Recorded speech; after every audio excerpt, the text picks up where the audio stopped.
Very interestingly جو علی امین گنڈاپور صاحب ہیں انہوں نے مولانا فضل الرحمان صاحب کے حوالے سے بھی کامنٹ کیا ہے. وہ کامنٹ میں بتا دیتی ہوں. کہتے ہیں جی جے آئی کے سربراہ اپنے کال و فیل میں تضاد پیدا نہ کریں.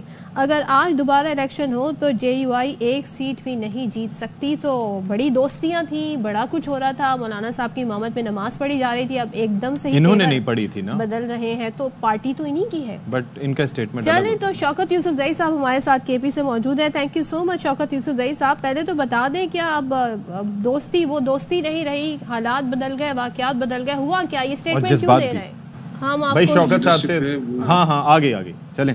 شوکت صاحب پلیز دوبارہ جواب دینا شروع کیجیے گا. میں نے کہا کہ شکریہ. اور دوسری بات یہ کہ یہ جو مولانا فضل الرحمان صاحب کے حوالے سے آپ بات کر رہے ہیں, دیکھیے اس میں تھوڑا سا اختلاف ہے. جو علی امین گنڈاپور صاحب ہے, چونکہ یہ ڈائریکٹ الیکشن لڑتے ہیں ان کے خلاف, تو انہوں نے کبھی ان کو ایکسیپٹ نہیں کیا, اور وہ اس حق میں بھی نہیں ہے کہ مولانا فضل الرحمان کے ساتھ کوئی کسی قسم کا اتحاد کیا جائے. تو وہ تو شروع دن سے ان کا اپنا موقف جو ہے وہ بڑا کلیئر ہے. باقی پارٹی کی کوشش ہے, بانی بھی رکھا کرتے تھے نا ان کے حوالے سے. جی ان کا دیکھیں باقی پارٹی جو ہے وہ سمجھتی ہے کہ دیکھیں باقی پارٹی یہ سمجھتی ہے کہ ہم اپوزیشن میں ہیں اور مولانا بھی اس وقت اپوزیشن میں ہے, تو ہم کیوں نہ مشترکہ ہو کر ایک رول ادا کریں حکومت کے خلاف. تو یہ ایک سوچ ہے, لیکن بہرحال علی امین گنڈاپور صاحب کا یہ خیال ہے کہ مولانا صاحب پہ اعتماد نہیں کیا جا سکتا. وہ کسی وقت بھی پھر سکتے ہیں, کسی وقت بھی وہ اپنے, کیونکہ ان کو سب سے زیادہ اپنی پارٹی اور اپنے مفادات ہوتے ہیں, پارٹی سے بھی زیادہ ان کے اپنے مفادات ہوتے ہیں. تو اس لیے شاید وہ جب بھی میڈیا ان کے حوالے سے بات کرتی ہے تو وہ کھل کر ان کا اس حوالے سے اظہار کرتے ہیں. اچھا اب ذرا یہ فرما دیجیے گا کہ یہ گورنر صاحب جو ہیں وہ بڑا نظر رکھے ہوئے ہیں اس وقت جو ڈیولپمنٹس ہیں, خاص طور پر بشرا بی بی کی جو آمد ہے, پھر اس کے بعد وہ پشاور پھر سے واپس آئی ہیں, تو وہ کہتے ہیں کہ جی پہلے انہوں نے 4 سال تک پنجاب پر حکومت کی, اب کے پی پر کرنا چاہتی ہیں, اور پھر فرح گوگی صاحبہ کے حوالے سے بھی انہوں نے کہا, فرح صاحبہ کے حوالے سے بھی. تو آپ کا اس پہ کامنٹ کیا ہے, کیوں خدشات کا اظہار کر رہے ہیں؟ گورنر ہاؤس دیکھیں, گورنر اس وقت فارغ بیٹھا ہوتا ہے, گورنر کے پاس کوئی کام نہیں ہے, سے کائنی ہوتا ہے, اور بدقسمتی سے وہ صوبے کے حوالے سے سوچنے کے بجائے وہ یہی سوچتا رہتا ہے کہ میں اگلا بیان کیا دوں گا, اور میڈیا میں کیسے اپنے تو وہ صوبے کے لیے پریشان ہے نا.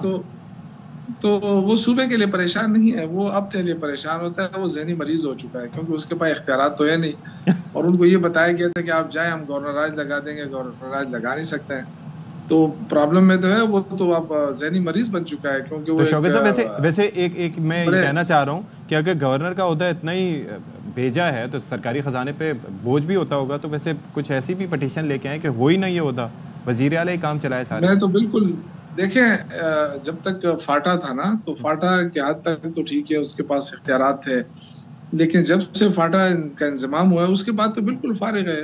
کوئی کام ہی نہیں ہے ان کا, سوائے اس کے کہ جا کے اسمبلی دستخط کرے, یا کسی وزیر سے حلف لے, یا کسی جج سے حلف لے. اس کے علاوہ کیا کام ہے؟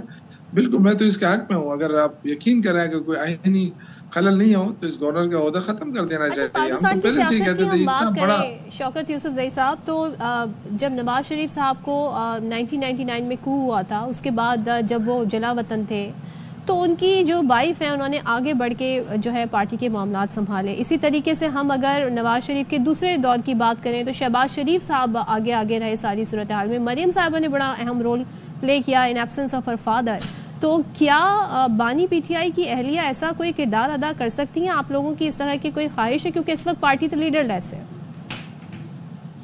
دیکھیں ایسی کوئی بات نہیں ہے, پارٹی کے حرار کے موجود ہے, پارٹی کام کر رہی ہے. پارٹی نے بڑے اچھے جلسے کیے ہیں, احتجاج کیا ہے. میرے خیال سے جتنے ہمارے پی ٹی آئی نے کھائی ہے پاکستان کی تاریخ میں اس طرح کوئی وہ نہیں ہے, اور فرنٹ فٹ پہ جا کے کھیلے ہیں. اور چونکہ بی بی جو ہے بشرا بی بی گھریلو خاتون ہیں, اگر وہ چاہے تو بالکل ویلکم کریں گے, لیکن ابھی تک ان کی طرف سے ایسی کوئی خواہش کا اظہار نہیں ہوا ہے, کیونکہ ابھی تک انہوں نے یہ سب محسوس نہیں کیا ہے کہ پارٹی کچھ کام نہیں کر رہی ہے. پارٹی بالکل کر رہی ہے. اگر آپ دیکھیں ہماری مرکزی لیڈرشپ یا صوبائی لیڈرشپ, علی امین گنڈاپور سے لے کے گور تک, بیرسٹر گور صاحب تک, سارے لگے ہوئے ہیں. اور انشاءاللہ تعالیٰ اس دفعہ جو جلسہ ہو رہا ہے ثوابی میں, جلسہ نہیں کہیں گے ہم, جرگہ کہیں گے, پختون جرگہ ہے, اور اس میں ہم فیصلہ کن اعلان ہوگا. اور یہ اس لیے ہوگا کہ اس پارٹی کے اندر اس پہ بڑی بحث ہوئی ہے، کیونکہ مارے تو سارے ورکر کھاتے ہیں اور کچھ ورکر جیل چلے جاتے ہیں، وہ مارے کھاتے ہیں. تو فیصلہ یہ ہوا ہے کہ اس دفعہ اگر جانا ہے تو سب جیل جائیں گے، کوئی پیچھے نہیں ہٹے گا. اور میرے خیال سے یہ فیصلہ کن بات ہے. اگر نومبر میں جو ہے نا، اگر سارا فیصلہ یہ ہو جائے کہ سارے جیل میں جائیں گے اور سارے ہی بیٹھے رہیں گے، جب تک عمران خان کی رہائی ممکن نہ ہو اس وقت تک وہاں سے نہیں اٹھیں گے جہاں بھی بیٹھنا ہے.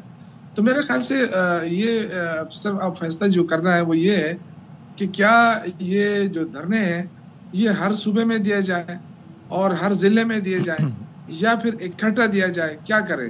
لیکن یہ کہ اب وہ خوف ختم ہو جائے گا کہ جی ہمیں گرفتار کر لیں گے، ہمیں ماریں گے. یہ کیونکہ مارنا تو ویسے بھی مارتے رہتے ہیں.